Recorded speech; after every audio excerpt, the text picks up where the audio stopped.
Pendant 24 ans, elle a fait taire les avocats et détruit des vies jusqu'à ce qu'un homme renverse la situation et la fasse arrêter dans sa propre salle d'audience. L'air à l'intérieur du palais de justice du comté de Jefferson à Birmingham, en Alabama, semblait épais, non pas à cause de l'humidité extérieure, mais de quelque chose de plus lourd, une vérité non dite qui s'était installée dans les murs au fil des décennies.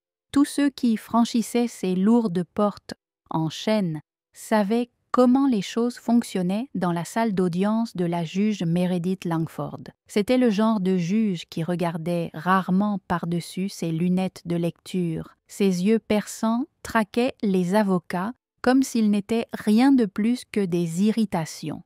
Elle parlait d'un ton mesuré, n'élevant jamais la voix, mais l'autorité qu'elle contenait écrasait quiconque osait riposter. Langford était sur le banc depuis 24 ans, assez longtemps pour laisser un héritage, pas le genre gravé sur des plaques ou célébré dans les écoles de droit, mais le genre dont on murmure dans les couloirs, discuté à voix basse lors des réunions du barreau. Les avocats, en particulier les Noirs, savaient exactement à quoi ils étaient confrontés lorsque leur affaire atterrissait dans sa salle d'audience. Les décisions semblaient toujours pencher dans un sens. Les objections qu'elles soutenaient ou rejetaient suivaient un modèle que personne ne pouvait prouver, mais que tout le monde comprenait, et aujourd'hui, ce modèle était sur le point d'être testé. Darnell Hayes est entré dans la salle d'audience, ses chaussures cirées claquant contre le sol en marbre. Il était déjà venu ici, mais aujourd'hui c'était différent. Il n'était pas juste un autre avocat de la défense devant le juge Langford. Il n'était pas juste un autre nom sur le rôle. Aujourd'hui, il avait quelque chose qu'elle n'avait pas vu venir. Darnell avait 48 ans. Un homme qui avait bâti sa carrière en prenant des affaires dont personne ne voulait. Sa réputation s'étendait bien au-delà de l'Alabama, et sa capacité à déchirer un dossier de poursuite faisait de lui une cible pour des gens comme Langford. Mais cela ne l'avait jamais arrêté. Ce qui l'arrêta juste une seconde, c'était le regard dans ses yeux quand il se dirigea vers la table de la défense. Elle le détestait déjà, pas à cause de l'affaire, ni à cause de quoi que ce soit qu'il avait dit, mais parce qu'il était lui. Darnell sentit le poids du moment s'abattre sur ses épaules. Il ne s'agissait pas seulement de son client, Tyrone Wills, un homme faussement accusé de vol à main armée. Il ne s'agissait pas seulement de prouver son innocence, il s'agissait de quelque chose de bien plus grand, et il ne quitterait pas cette salle d'audience sans le préciser clairement. « Monsieur Hayes », dit le juge Langford en le reconnaissant à peine alors qu'elle scannait les papiers devant elle. « Vous êtes déjà sur la glace mince dans ma salle d'audience. Ne me faites pas perdre mon temps aujourd'hui. » Elle n'avait aucune raison de le dire.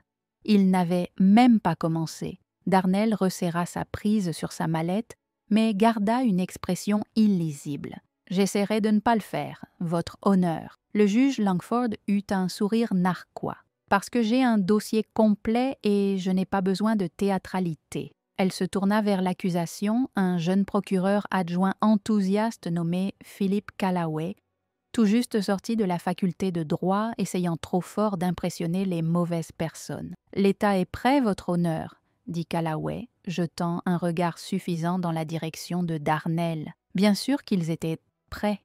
Ils étaient toujours prêts quand l'affaire était truquée contre un homme noir. Le client de Darnell était assis à côté de lui, les mains croisées, les épaules voûtées en avant, le genre de posture qui appartenait à quelqu'un qui avait été dans le système trop longtemps. Il avait trop vu, trop entendu, trop perdu. Darnell se pencha légèrement. « Nous sommes prêts aussi, » dit-il assez fort pour que toute la salle d'audience l'entende. Le juge Langford expira par le nez. « Allons en finir. » Le procès commença. Mais ce n'était pas un procès, c'était une performance, et le juge Langford avait le rôle principal. Chaque objection soulevée par Darnell était rejetée sans même y penser. Chaque fois que Callaway trébuchait sur un argument juridique, elle le guidait comme un professeur corrigeant un élève préféré. Le jury l'avait remarqué, la galerie l'avait remarqué, mais personne n'était assez courageux pour dire quoi que ce soit, sauf Darnell. Il l'étudia, la façon dont ses lèvres se retroussaient quand il parlait, la façon dont elle cachait à peine son mépris. Ce n'était pas seulement de la partialité, c'était quelque chose de pire, chose pour laquelle il avait passé des années à se préparer, mais le tribunal ne le savait pas encore. Darnell avait déjà été dans des salles d'audience hostiles, mais là, c'était différent. Le juge Langford n'essayait même pas de le cacher. Chaque fois qu'il parlait, elle l'interrompait. Chaque fois qu'il soulevait un argument valable, elle l'écartait comme une mouche, un bourdonnement dans son oreille. La salle d'audience avait son propre rythme. Les avocats parlaient, les juges statuaient, le jury écoutait. Mais dans cette salle d'audience, Langford avait décidé du verdict avant même que le procès ne commence. Darnell sentit le malaise du jury dans la façon dont ils bougeaient sur leurs sièges. Même certains jurés blancs, qui auraient pu venir avec leurs propres idées préconçues, ne pouvaient ignorer ce qui se passait. Mais la juge Langford s'en fichait. Elle redoublait ses mots plus durement à chaque fois qu'elle s'adressait à lui. « Monsieur Hayes, vous testez ma patience. Monsieur Hayes, si vous soulevez une objection sans fondement de plus, je vous tiendrai pour outrage.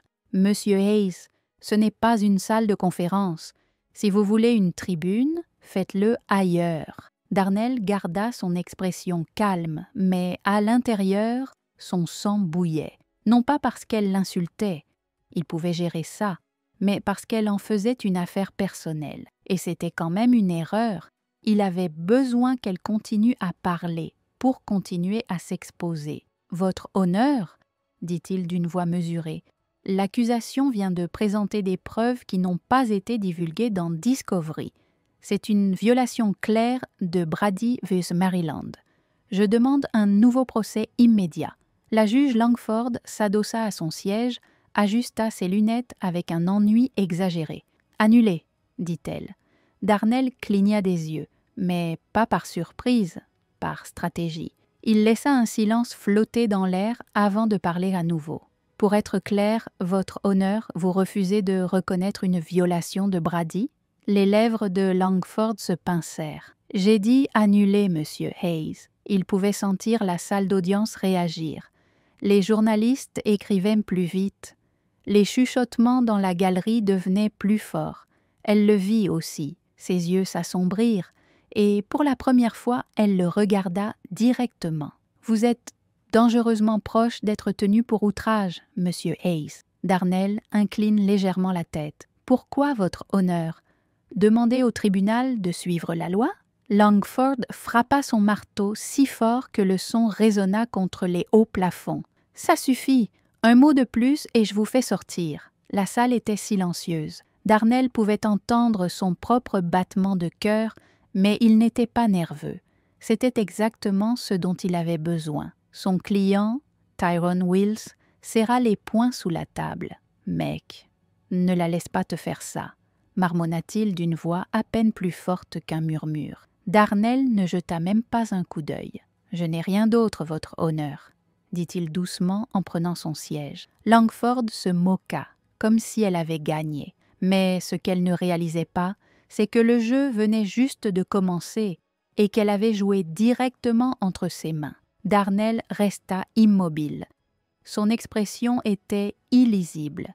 Il savait quand pousser et quand reculer juste assez pour laisser quelqu'un se détruire.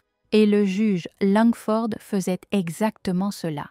Le jury échangea des regards, quelques coups d'œil vers la galerie où les journalistes griffonnaient furieusement dans leurs bloc-notes. Tout le monde pouvait le sentir maintenant. Le changement, le malaise, le rugissement, l'exposition d'un juge devenu trop à l'aise dans son propre pouvoir. Mais Langford ne reculait pas. Elle se redressa sur sa chaise, sa voix froide. Monsieur Callaway, continuez votre interrogatoire. Philip Callaway s'éclaircit la gorge, clairement secoué.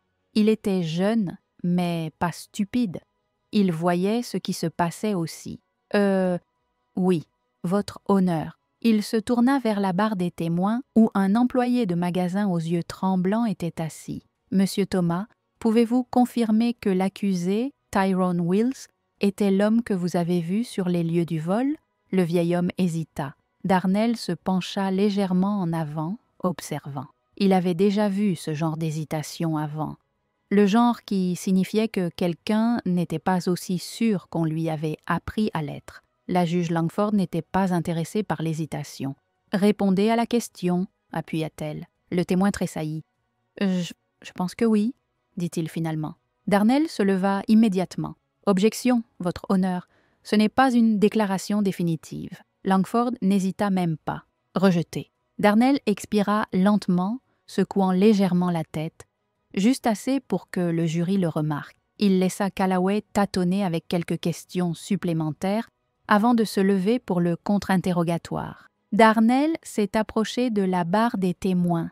Sa voix était ferme. « Monsieur Thomas, vous avez dit que vous pensiez avoir vu mon client cette nuit-là. À quel point êtes-vous sûr ?» L'homme s'est léché les lèvres. « Je veux dire, je pensais l'avoir vu... » « Mais vous n'êtes pas certain, » l'interrompit Langford avant que le témoin ne puisse répondre. « Passez à autre chose, monsieur Hayes. » Darnell a tourné lentement la tête, rencontrant le regard du juge. C'était trop flagrant, trop évident. « J'aimerais que le témoin réponde, votre honneur. » J'ai dit « Passez à autre chose. » Darnell n'a pas cligné des yeux. « Pour le compte rendu, votre honneur, vous empêchez le témoin de clarifier sa propre déclaration. » Le visage de Langford s'est contracté. « Je vous préviens, monsieur Hayes. » Darnell a souri légèrement. « Je comprends, votre honneur. » Il s'est retourné vers le témoin, sans autre question.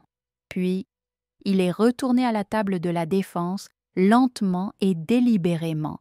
Il pouvait sentir la tension dans la pièce se déplacer à nouveau, se tordre, se resserrer. Langford savait qu'elle avait perdu le contrôle de la pièce et Darnell savait qu'il était temps. Parce qu'il n'était pas là juste pour gagner ce procès. Il était là pour en finir. Il fouilla dans sa mallette, ses doigts effleurant la pile de documents qui allaient tout changer. Et juste au moment où il le fit, les portes de la salle d'audience s'ouvrirent. Quelque chose allait se produire que le juge Langford n'avait jamais vu venir. Les lourdes doubles portes de la salle d'audience s'ouvrirent, et le bruit, à lui seul, fut suffisant pour détourner tous les yeux de la barre des témoins.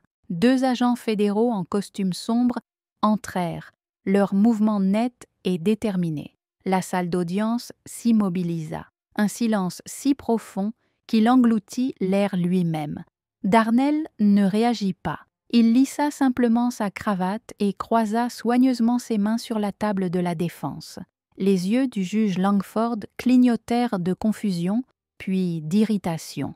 Quelle est la signification de cela? L'un des agents, un homme grand au comportement sec, montra un badge en parlant. « Juge Meredith Langford, nous devons vous parler immédiatement. » La mâchoire de Langford se serra. « Je suis au milieu d'un procès. » L'agent ne bougea pas. « C'est urgent. » Darnell pouvait voir la confusion se transformer en quelque chose de dangereux, proche de la peur, dans son expression. Juste une lueur d'espoir rapidement enfouie sous un masque d'arrogance judiciaire. Elle redressa les épaules. « C'est très inapproprié. Quoi que ce soit, il faudra attendre que j'aie conclu ces procédures. » L'autre agent s'avança, cette fois s'adressant à l'ensemble de la salle d'audience. « C'est une question d'intérêt fédéral. Ça ne peut pas attendre. » Une vague de chuchotements se répandit dans la galerie. Même le jury, pourtant juré d'impartialité, n'a pas pu cacher sa curiosité. Philip Callaway, le procureur, se racla la gorge maladroitement. « Devrions-nous faire une pause, votre honneur ?» Les doigts de Langford se recroquevillèrent sur le banc. « Non. » Sa voix était trop aiguë. « Nous ne faisons pas de pause. La défense a suffisamment gaspillé du temps de cette cour et je refuse de laisser... » Le premier agent l'interrompit. « Nous avons un mandat d'arrêt contre vous. » Un halètement collectif parcourut la salle. Pour la première fois en 24 ans, la juge Langford avait perdu le contrôle de sa salle d'audience. Darnell laissa l'instant respirer, laissa son poids s'enfoncer dans chaque recoin de la salle. Puis, lentement, délibérément, il se leva. Il se tourna, regardant le jury, la galerie, les journalistes griffonnant frénétiquement, puis enfin, il lui fit face. « Votre honneur, dit-il. Je crois que vous venez de rejeter ma requête en annulation du procès, mais il semble que ce procès soit désormais le cadet de vos soucis. » Le visage du juge Langford se vida de ses couleurs. L'agent principal s'avança, tirant une feuille de papier pliée de sa veste. « Meredith Langford, vous êtes arrêtée. Suspicion de corruption, abus de pouvoir, obstruction à la justice et violation des droits civils en vertu de la loi fédérale. » La salle explosa. La galerie éclata de voix, certaines choquées, certaines ravies, certaines stupéfaites. Les membres du jury étaient assis, figés, leurs yeux rebondissant entre Darnell et la femme sur le banc. Langford regarda les agents, puis le journal, puis Darnell. Et pour la première fois, elle le vit vraiment. Elle vit qu'il n'était pas juste un autre avocat plaidant une affaire devant elle. C'était l'homme qui attendait ce moment. « Monsieur Hayes », la voix de Langford n'était plus dure, elle était instable. Darnell prit sa mallette et s'avança, la regardant dans les yeux. « Je vous l'avais dit, » dit-il, calme et inébranlable. « Je respecte la loi, même lorsque la loi échoue, les gens comme moi. » L'agent principal se dirigea vers le banc. « Juge, nous avons besoin de vous. » Pour se lever, elle ne bougea pas, puis finalement elle le fit, et quand les agents claquèrent les menottes autour de ses poignets, la salle d'audience ne regardait pas seulement. Ils étaient témoins d'un jugement, mais ce n'était pas encore fini. Le clic des menottes résonna dans la salle d'audience net et définitif. Pendant 24 ans, la juge Meredith Langford avait gouverné cette salle d'une poigne de fer. Les avocats craignaient, ses accusés savaient qu'ils n'avaient aucune chance. Le système l'avait protégée pendant des décennies, fermant les yeux sur ses décisions, sa partialité, le mépris à peine voilé qu'elle éprouvait pour des gens comme Darnell Hayes. Mais maintenant, elle se tenait à l'endroit même où elle avait condamné d'innombrables hommes avant, les poignets liés, les yeux frénétiques, le pouvoir s'échappant. La salle d'audience était électrique, un moment rare dans une vie que personne ne s'attendait à voir. Le jury, la galerie même, Philip Callaway, le jeune procureur qui avait été si désireux de lui faire plaisir, tous regardèrent dans un silence stupéfait. Darnell laissa le moment s'étirer. Il avait passé des années à construire vers cela, rassemblant chaque élément de preuve, traquant chaque pot de vin, chaque décision contraire à l'éthique, chaque cas qu'elle avait manipulé. Il avait été patient. Elle jouait le jeu à long terme, sachant qu'un jour, le poids de sa corruption deviendrait trop lourd pour être ignoré. Et aujourd'hui était ce jour-là. L'un des agents fédéraux sortit une feuille de papier pliée de sa veste et commença à lire les accusations à haute voix. « Meredith Langford, vous êtes en état d'arrestation pour de multiples violations de la loi sur les droits civiques, corruption, obstruction à la justice et abus de pouvoir judiciaire. Vous avez le droit de garder le silence. Tout ce que vous direz peut et sera utilisé contre vous devant un tribunal. » Langford a finalement trouvé sa voix. « C'est scandaleux, » siffla-t-elle. L'agent principal n'a même pas cligné des yeux. « Vous pouvez en parler à votre avocat ?» Une vague de murmures parcourut la galerie. Les journalistes se précipitèrent pour capturer chaque détail. La façon dont les mains de Langford tremblaient, la façon dont sa présence autrefois imposante semblait si petite. Maintenant, elle se tourna vers Darnell. « Vous !» cracha-t-elle. Sa voix était mêlée de quelque chose entre la rage et l'incrédulité. « C'est votre faute. » Darnell leva légèrement le menton. « C'est la justice, » il corrigea, pour la première fois de sa carrière. L'équilibre avait basculé. Langford essaya de se ressaisir, mais c'était inutile. Le pouvoir qu'elle avait exercé si longtemps, c'était l'ironie. Cela n'avait échappé à personne. Pendant des années, elle avait siégé en tant que juge, distribuant des conférences hollow sur la responsabilité et le respect de la loi. Et maintenant, elle se tenait devant le système même qu'elle avait abusé. Les agents l'ont poussée vers les portes, mais pas avant une humiliation finale. Un officier de justice, quelqu'un qui avait travaillé sous ses ordres pendant des années, qui s'était autrefois incliné devant son autorité sans poser de questions, lui a tenu la porte ouverte comme si elle n'était qu'un autre accusé. Langford a hésité puis est passé par les portes qui se sont refermées derrière elle, et juste comme ça, elle était partie. La salle d'audience est restée dans un silence stupéfait, le poids de ce qui venait de se passer s'abattant sur la pièce. Darnell a expiré lentement, laissant ses mains reposer sur la table de la défense. Son client, Tyrone Wills, s'est tourné vers lui, son expression un mélange de choc et de crainte. « Mec !»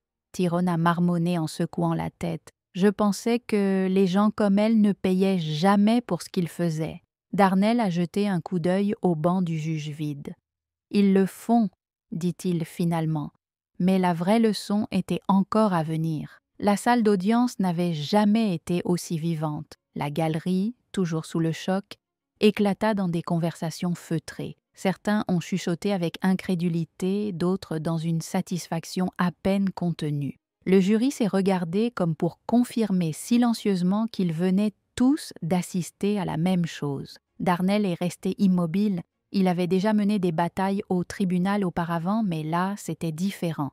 Il avait joué le jeu à long terme, sachant que la corruption de Langford était trop profonde, trop audacieuse, trop téméraire pour rester cachée à jamais. Et maintenant, après des années de patience, à rassembler des preuves et à attendre qu'elle fasse une dernière erreur, la justice était enfin arrivée. Et pourtant, Tyrone Wills était toujours menotté. La juge Langford était partie, mais le procès qu'elle avait monté contre lui n'était toujours pas terminé. Darnell se tourna vers Philip Callaway, le jeune procureur qui avait autrefois l'air si confiant, si sûr de lui sous la protection de Langford, plus maintenant. Callaway était pâle. Ses mains agrippaient les bords de ses notes comme un homme en train de se noyer, s'accrochant à un radeau de sauvetage. Il venait de perdre son filet de sécurité. Darnell s'éclaircit la gorge. « Votre honneur !» a-t-il dit, adressant ces mots au juge remplaçant qui venait d'être précipité d'une autre salle d'audience pour reprendre la procédure. « Compte tenu des récents développements, je demande le rejet immédiat de toutes les accusations contre mon client, le nouveau. » Le juge, un homme noir âgé aux cheveux grisonnants et réputé pour son impartialité, a joint les mains. « Pour quelle raison, Monsieur Hayes ?» Darnell s'est tourné vers le jury au motif que tout ce procès avait été empoisonné depuis le début. L'arrestation du juge Langford prouve ce que nous savons depuis le début. Elle n'a jamais été impartiale et ses décisions non plus. Cette affaire a été manipulée. Les preuves ont été ignorées et mon client n'a jamais eu de procès équitable. Il laissa le mot pénétrer, puis il se tourna vers le juge. Et maintenant que la femme qui a orchestré cette injustice est menottée, la seule chose qui reste à faire est de réparer les dégâts qu'elle a causés. Le nouveau juge s'est légèrement penché en arrière en étudiant Darnell avec le genre de patience mesurée que seule l'expérience peut fournir, puis, lentement, il a hoché la tête. « Je suis d'accord. » Une lourde pause est tombée sur la salle, puis les charges contre Tyrone Wills sont rejetées. L'huissier retire ses menottes. Pendant une seconde, personne ne bougea, puis Tyrone laissa échapper un soupir qu'il retenait depuis des années. L'officier de la salle d'audience a déverrouillé les menottes et pour la première fois depuis longtemps, les mains de Tyrone étaient à nouveau les siennes. Le moment était si chargé d'émotion que même Callaway n'a pas objecté. Il s'est juste assis là, fixant le bureau, l'air d'un homme qui a perdu quelque chose de bien plus gros qu'un procès. Tyrone se frotta les poignets, puis se tourna vers Darnell, la voix basse. Je ne sais même pas quoi dire. Darnell lui tapa sur l'épaule. Tu n'as pas besoin de dire quoi que ce soit, parce qu'aujourd'hui, le système judiciaire a réellement fonctionné. Non pas parce qu'il a été construit de cette façon, mais parce que quelqu'un s'est battu pour que cela arrive. Tyrone resta là, regardant autour de la salle d'audience qu'il avait presque englouti tout entier. Puis, sans un mot, il sortit. Darnell suivit, le poids de ce qui venait de se passer, pressant contre sa poitrine, parce que ce n'était pas seulement à propos de Tyrone, c'était à propos de chaque cas sur lequel Langford avait statué, chaque homme innocent qu'elle avait renvoyé, chaque pot de vin qu'elle avait accepté, chaque jugement partial qu'elle avait rendu. Ce n'était que le début. Darnell avait gagné aujourd'hui, mais demain, il avait du travail à faire parce qu'il y en avait d'autres là-bas et il n'avait pas encore fini. Si vous croyez en la vraie justice, en tenant le pouvoir responsable, ne regardez pas simplement, faites entendre votre voix, aimez, commentez et abonnez-vous.